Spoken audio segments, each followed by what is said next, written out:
Pak Jokowi ini kan terkenal sebagai ikon pembohong dari dulu. Saya bukan bela sana bela sini. Yang di Barreskrim melanjutkan dengan ketetapan yang jelas. Kemudian yang di Polda Metro lanjutkan dengan proses yang jelas. Semua orang tahu dia suka bohong, gitu loh. Kenapa nggak dari dulu itu ditunjukkan? Sudah ada 2 korban nih, Bambang Tri, Gus Nur di penjara gara-gara ijazah itu. Sudah ada korban. Ini kan satu-satunya presiden atau mantan presiden yang paling pengecut di dunia ini.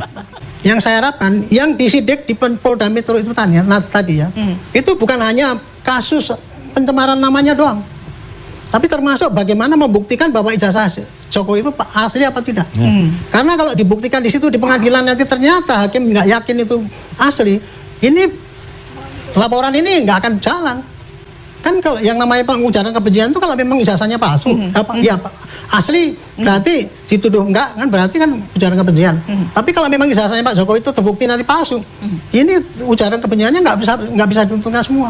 Saya yakin nanti ijazah itu pasti akan diperlihatkan oleh pertama kali di maju. Tadi kita sudah melihat cuplikan video dari Bang Rismon dan Pak Arianto Sutadi ya, ahli penasihat Kapolri, yang secara terang-terangan saat ini berbalik arah loh teman-teman ya, dan mengatakan jika nanti di penyidikan itu Polda wajib menunjukkan ijazah asli Jokowi. Ini sangat luar biasa. Saya acungin jempol kali ini ya Pak Arianto Sutadi ya ini. Dan Pak Arianto juga mengatakan jika ijazah Jokowi terbukti asli, wajib dilanjutkan dan patut dilanjutkan. Akan tetapi jika terbukti palsu, ya kasusnya kasus Roy Suryo dan Bang Rismon ini tidak bisa dilanjutkan, kata Pak Arianto seperti itu. Nah, kita simak ya teman-teman video selengkapnya. Apakah betul ijazah ini palsu atau tidak? Ya, sebelum menjawab itu, ya Pak Jokowi ini kan terkenal sebagai ikon pembohong dari dulu. Ya, coba pada saat kampanye, 6.000 SMK itu entah kemana. Janjinya mendirikan mobil nasional, tidak impor, tidak hutang, silva kita 6-7 triliun. Ini kan ikon pembohong Indonesia, Joko Widodo ini. Semua orang tahu dia suka bohong, gitu loh. Jadi semua orang tahu dia suka bohong. Jadi makanya saya bilang, ya Pak Joko Widodo itu menuduh kami fitnah. Tetapi dia suka fitnah. Gitu loh, makanya ya bagus itu disomasi gitu loh. Kalau tidak minta maaf berapa kali 24 jam, Mas? Ya ada nanti Bang Kos. Nah, 3 atau 7 kali 24 jam palingnya lama, ya harus minta maaf gitu loh. Kalau nggak minta maaf ya kami laporkan gitu loh. Fitnah. Kenapa? Siapa coba? Sebutkan dulu. Siapa tokoh besar, orang besar di balik kami? Ini kan ingin menggeser ini ke politik. Padahal ini murni saintifik. Makanya kami akan susun dalam sebuah buku, gitu loh. Bukunya kompleks, komprehensif. Kalau mau dijawab, ya udah jawab ahlinya dari pihak Pak Jokowi. Jangan metode salah, tapi mana metode yang benar? Sumbernya salah, mana sumber yang benar? Ini hak demokrasi. Kami punya hak untuk meneliti. Apalagi yang kami teliti adalah ijazah yang pernah dipakai 2 kali untuk jadi presiden. Artinya apa? Ijazah itu udah milik publik, harusnya milik rakyat. Oke, kalau saya masalah bilang Pak Jokowi pembohong dan lain-lain, saya tidak mau berkomentar. Akan tetapi memang benar bahwa ijazah Pak Jokowi itu memang sudah menjadi domain publik sebenarnya ya, karena itu untuk menjabat sebagai presiden ya. Presiden itu kan juga termasuk pejabat publik ya. Jokowi, nama Jokowi besar juga itu kan karena publik juga, diagung-agungkan juga karena publik juga gitu ya. Karena kan berada di tangan polisi dan ini dalam upaya untuk menyelidiki. Makanya kenapa nggak dari dulu itu ditunjukkan? Sudah ada 2 korban nih, Bambang Tri, Gus Nur di penjara gara-gara ijazah itu. Sudah ada korban. Ini kan satu-satunya presiden atau mantan presiden yang paling pengecut di dunia ini.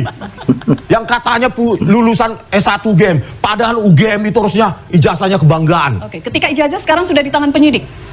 Di mana? Benar nggak itu? Di tangan penyidik. Ada nggak bukti acara penyitaan? Kenapa pada saat pengumuman Dirtipidum itu hanya berani menampilkan fotokopi?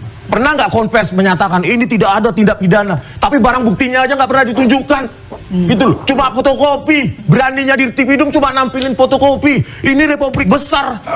Gitu loh. Kok bisa menyatakan tidak ada tindak pidana yang berani ditampilkan cuma fotokopi? Nah, ini saya akan mengomentari perkataan Bang Rismon Sianipar ini, nanti akan dijawab sama Pak Arianto ya.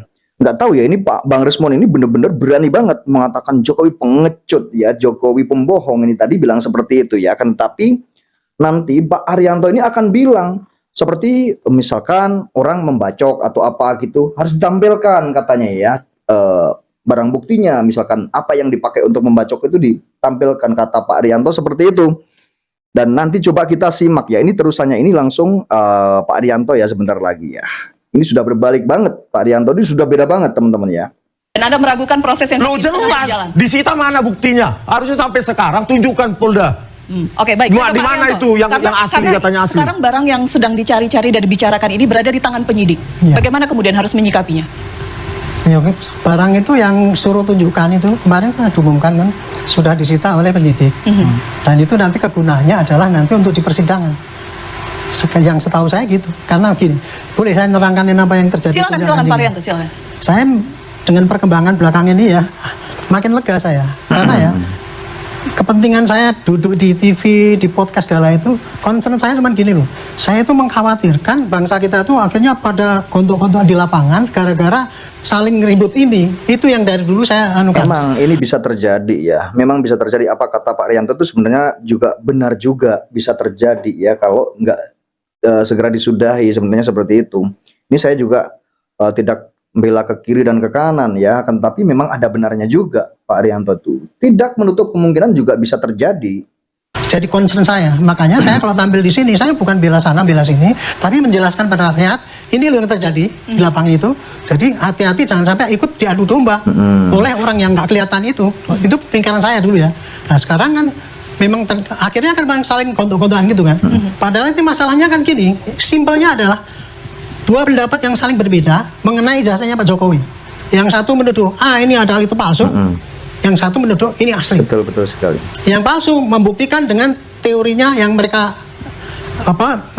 pahami sebagai sesuatu yang kebenaran.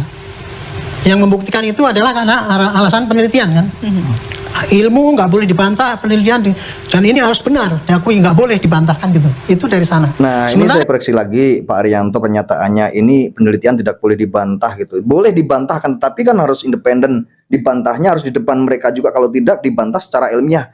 Ditunggu-tunggu bantahannya secara ilmiah mana yang benarnya. Kalau menurut Polri misalnya ya, penelitian Bang Resmond sama Bang Roy Suryo ini misalkan salah misalnya ya, mana yang benarnya, kan harusnya seperti itu, harus bisa menunjukkan bagaimana sih cara yang benarnya, diperlihatkan di publik juga gitu. Oh ini loh yang benarnya. Nah nanti kan bisa dibantah juga kalau memang tidak berkesesuaian sama pendapat sama penilaiannya Bang Resmond sama Bang Roy Suryo gitu ya. Yang dari sini nggak terima dengan ilmu yang itu, karena itu tidak cocok dengan ilmu membuktikan di pengadilan. Nah makanya dia lapor ke pengadilan. Nah selama ini kan yang terjadi begitu. Yang menuduh itu terus menyampaikan bahwa saya ini penelitiannya begini gitu ya. Sementara yang ini melaporkan ke jalur hukum. Nah sayangnya yang dari menuduh itu ya, dia kurang, dalam pemahaman saya, kurang memahami bagaimana cara membuktikan di pengadilan. Sehingga seharusnya itu yang disampaikan adalah bukti-bukti yang nanti bisa digunakan untuk di pengadilan. Itu yang mestinya kan disampaikan pada penyidik. Nah selama ini kan tidak, merasa sudah, tetapi oleh penyidik masih dianggap itu kurang cukup untuk alat bukti untuk pengadilan. Nah sementara kalau yang ini kan cuma pasrah aja dengan terserahlah penyidik bagaimana kelanjutannya. Nah sekarang itu sudah berjalan itu. Masing-masing melapor yang satu ke Barreskrim, yang satunya lagi ke Polda Metro. Yang ke Barreskrim merasa bahwa buktinya sudah cukup kuat. Dia menyampaikan pada Barreskrim, tolong ini buktikan bahwa ini ijazah ini palsu. Dan tunjukkan itu bukti ijazah yang itu palsu itu gitu. Maunya kan gitu. Sementara Barreskrim sampai kepada gelar yang kedua itu, dia mengharapkan adanya bukti tambahan yang untuk nanti akan dibawa ke pengadilan, tapi dianggap tidak cukup, sehingga ya dia tidak bisa meneruskan ini, gitu. Nah, sementara kalau yang sini, gitu kan, ini laporannya adalah laporan apa itu, pencemaran, kemudian ujaran kebencian kan, gitu yang disampaikan itu. Nah, penyidik sekarang lagi menghimpun berdasarkan dari laporan itu, terlapornya siapa dihimpun semua. Setelah dihimpun selama 1 bulan atau 2 bulan ditetapkan menjadi penyidikan. Jadi gini, gonjang-ganjing ini ya hanya akan selesai apabila kasus ini kemudian diproses, dilanjutkan apa yang sudah sama ini ya, yang di Barreskrim lanjutkan dengan ketatapan yang jelas, kemudian yang di Polda Metro lanjutkan dengan proses yang jelas. Oke, ini setuju ya, ini sama perkataan Pak Arianto, ini sangat setuju ya, di Barreskrim ya dilanjutkan ya secara jelas ya, di Polda juga seperti itu gitu ya. cukup bukti, kemudian nanti diangkat ke kejaksaan. Oke, artinya sekarang bola panasnya ada di tangan polisi. Yang saya harapkan supaya tahu di masyarakat ya. Yang saya harapkan yang disidik di Polda Metro itu tadi ya, itu bukan hanya kasus pencemaran namanya doang, tapi termasuk bagaimana membuktikan bahwa ijazah Jokowi itu asli apa tidak. Karena kalau dibuktikan di situ di pengadilan nanti ternyata hakim nggak yakin itu asli, ini laporan ini nggak akan jalan. Betul. Kan kalau yang namanya pengujaran kebencian itu kalau memang ijazahnya palsu, asli berarti dituduh enggak kan berarti kan ujaran kebencian. Tapi kalau memang ijazahnya Pak Jokowi itu terbukti nanti palsu, ini ujaran kebenciannya nggak bisa ditentukan semua. Oke. Itulah yang sekarang yang terjadi ya sampai sekarang ini. Makanya tunggu saja proses itu supaya berkas yang ada di Polda Metro itu lengkap dalam arti saksi-saksi yang bukti-bukti yang untuk membuktikan bahwa ijazah itu asli atau tidak, dan saksi-saksi atau bukti-bukti yang menunjukkan apakah ujaran kebencian itu terbukti apa tidak. Itu nanti yang akan dibawa ke kejaksaan. Nanti jaksa yang akan menelisik apakah ini patut untuk ada tindak pidana atau tidak, atau ada tersangka. Kalau iya, baru nanti dikirim ke pengadilan. Oke. Di pengadilan nanti akan terbuka itu nanti. Saya yakin nanti ijazah itu pasti akan diperlihatkan oleh ini pertama kali dimajukan oleh penuntut umum, mesti ditanya ini mana buktinya gitu. Kira-kira gitu. Keren ya, ini juga Pak Arianto udah menyatakan nanti pas penyidikan juga pasti akan dilihatkan ijazahnya gitu ya, dan akan tahu asli atau palsu. Kalau palsu berarti tidak ada unsur lah istilahnya pidana buat Roy Suryo dan Rismond kan seperti itu. Kalau tidak asli ya, kalau asli nah itu baru bisa dilanjutkan kata Pak Arianto seperti itu ya.